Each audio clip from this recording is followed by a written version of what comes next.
मोदी सरकार के 3 साल पूरे हो चुके हैं। सरकार ने देश में बुलेट ट्रेन चलाने का वादा किया था। रेलवे की सूरत बदलने का दावा भी किया गया था। यात्रियों की सुरक्षा से लेकर सुविधाओं तक पर जोर शोर से काम शुरू किया गया। लेकिन इन 3 सालों में कितनी बदली रेलवे की तस्वीर, जी मीडिया रिपोर्टर ब्रह्मप्रकाश दुबे से एक्सक्लूसिव बातचीत में बता रहे हैं रेल मंत्री सुरेश प्रभु। नमस्कार, जी न्यूज में आपका स्वागत है।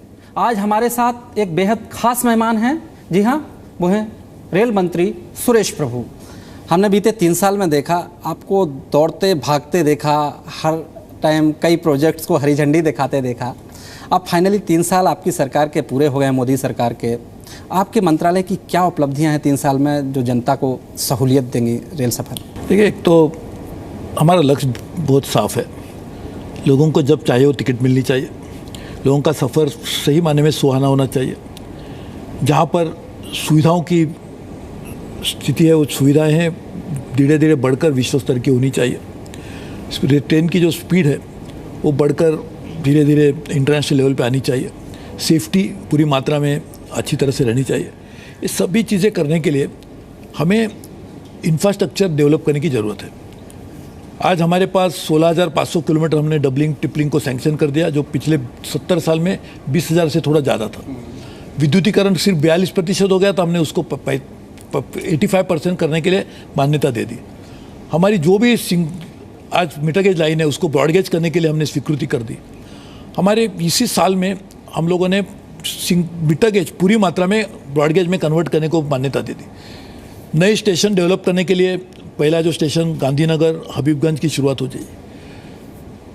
ट्रेन में यात्रियों को जो सुविधाएं मिलती थी उसमें नई जो भी ट्रेन आ गई, जैसे कि अंत्योदय एक्सप्रेस हो, हमारे आम आदमी के लिए जाने के लिए महामना एक्सप्रेस हो, दीनदयालु कोचिस हो, हमसफ़र एक्सप्रेस हो, तेजस हो, गतिमान एक्सप्रेस हो, इस तरह की ट्रेन भी हम लोगों ने शुरुआत कर दी।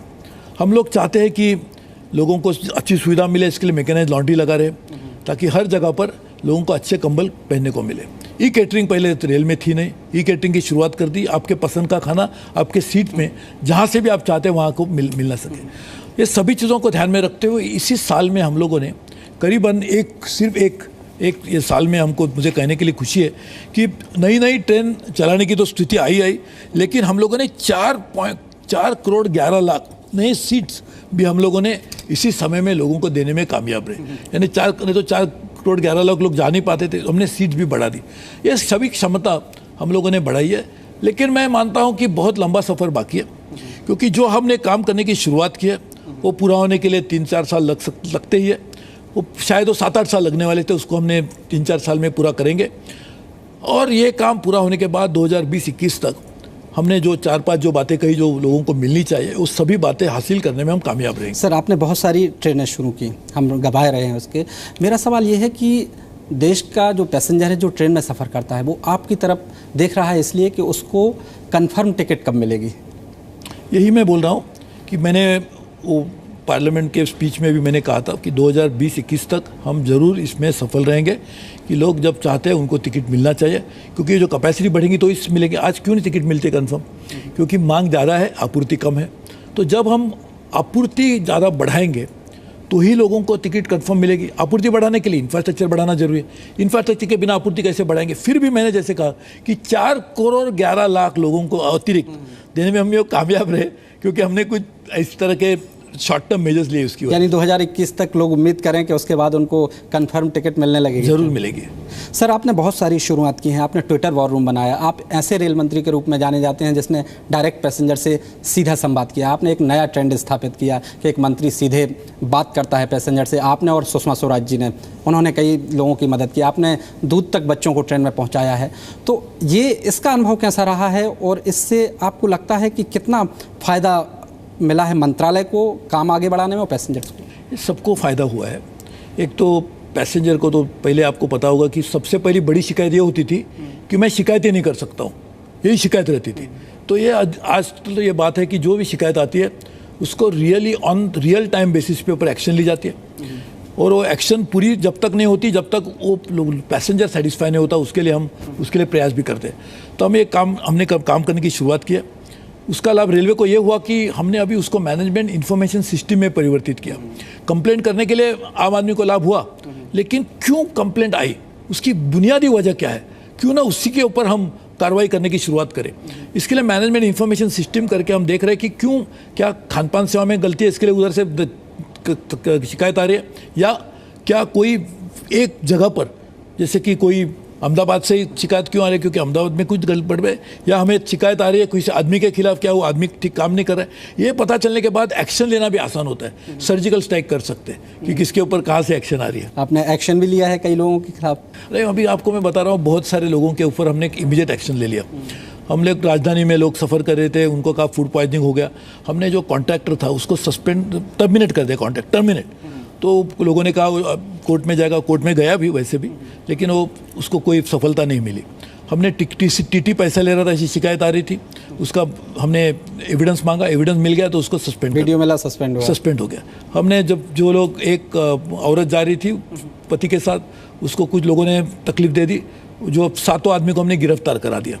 वहाँ पे मेडिकल किसी को कहा कि हमको मेडिकल हेल्प किया तो दे, ये इस तरह का हम करें, एक्शन फौरन की जाती है। बिल्कुल सर, आपने बहुत सारी शुरुआत की है। मेरा सवाल ये है सर कि पैसेंजर्स की सबसे ज़्यादा शिकायत जो ट्रेन में सफ़र करते हैं उनकी रहती है टाइमिंग को लेकर। आपकी ट्रेनें हैं जो टाइम पर नहीं पहुंचती, वक्त पर नहीं पहुंचती, कब तक आप लोगों को भरोसा दिला रहे हैं? ये सही भी है, हमने पंक्चुअलिटी में इम्प्रूव करने की काफ़ी कोशिश की थी, पहले इम्प्रूव भी हुई थी। अभी काम बहुत चल रहा है रेलवे में, उसकी वजह से ब्लॉक देने पड़ रहे हैं, क्योंकि आपको यदि सुविधाएं चाहिए तो इंफ्रास्ट्रक्चर बढ़ाना पड़ेगा, इंफ्रास्ट्रक्चर बढ़ाना है तो उसी ट्रेन के पटरी पे भी काम चलेगा जहाँ पर ट्रेन भी दौड़ रही है। तो जब तक हम उसको ब्लॉक नहीं करेंगे तब तक ना तो मरम्मत कर पाएंगे, मेंटेनेंस, ना तो नई ट्रेन लेने के लिए इंफ्रास्ट्रक्चर बना पाएंगे। इसके लिए दोनों का बैलेंस कर रहे, उसमें भी हमने कुछ सुधार लाने की कोशिश की है। बुलेट ट्रेन का आपने सपना देखा है देश को, कब बुलेट ट्रेन आप शुरू कर रहे हैं? 2023 के हमने पहले ही तय किया था, तो 2023 का पूरा जो काम चल रहा है उसी हिसाब से चल रहा है। हमारे जापान और भारत के प्रधानमंत्री दोनों मिलकर उस पर काम कर रहे हैं। आपके सामने क्या चुनौती देखते हैं अगले 2 साल जो बचे हैं? चुनौतियाँ तो बहुत ही है, क्योंकि रेल की जो कमियां थी उसके बारे में जो श्वेत पत्रिका मैंने पार्लियामेंट के सामने पेश की थी, उसमें सभी बातों का जिक्र किया हुआ है। तो उसी को ध्यान में रखते हुए मानता हूँ पहले 5 साल का कार्यक्रम बनाया गया। पहले 5 साल जब पूरे होंगे तो उसमें आपको बहुत सारे उपलब्धियां आप देख पाएंगे। उसके बाद में का जो 5 साल आप देखेंगे उसमें आपको सभी चुनौतियों को हमने सामना करने में हम सफल रहेंगे, ऐसा मैं जरूर मानता हूं। सर 2 छोटे और सवाल मैं आपसे करना चाहता हूं। खाने को लेकर लोगों की सबसे ज़्यादा आपसे मांग रही है शिकायत, इवन सांसदों ने भी आपसे पार्लियामेंट में शिकायत की। इसलिए हमने एक नई खान पान नीति लाई है, वो खान पान नीति की अमल शुरू हो गई है। तो मैं खान पान नीति के अमल के बाद आप जरूर उसको देख लेंगे कि लोगों की शिकायतें बड़े मात्रा में कम हो पाएगी। अंतिम सवाल आपसे, रेल मंत्री सुरेश प्रभु, जब 5 साल पूरा टर्म पूरा होगा, मोदी सरकार का टर्म पूरा होगा, 400 आपने नए रेलवे स्टेशन की शुरुआत की, उनमें कितने रेलवे स्टेशन वर्ल्ड क्लास मिल जाएंगे यात्रियों को? हम एक ज़रूर कह सकते हैं कि 7-8 स्टेशन के ऊपर बहुत ही एडवांस स्टेज पे काम चल रहा है, वो पूरी होने की उम्मीद है। तो उतने तो जरूर होंगे, और 10 स्टेशन हमने नेशनल बिल्डिंग कंस्ट्रक्शन कंपनी को भी दिया है, कुछ स्टेशन हम स्टेट गवर्नमेंट के ने 15-20 स्टेशन के ऊपर अच्छी तरह से काम जरूर शुरू हो गया हो। सर बहुत बिजी हैं आप, बहुत कम टाइम है, लेकिन जाते जाते एक और सवाल मैं पूछना चाहूँगा।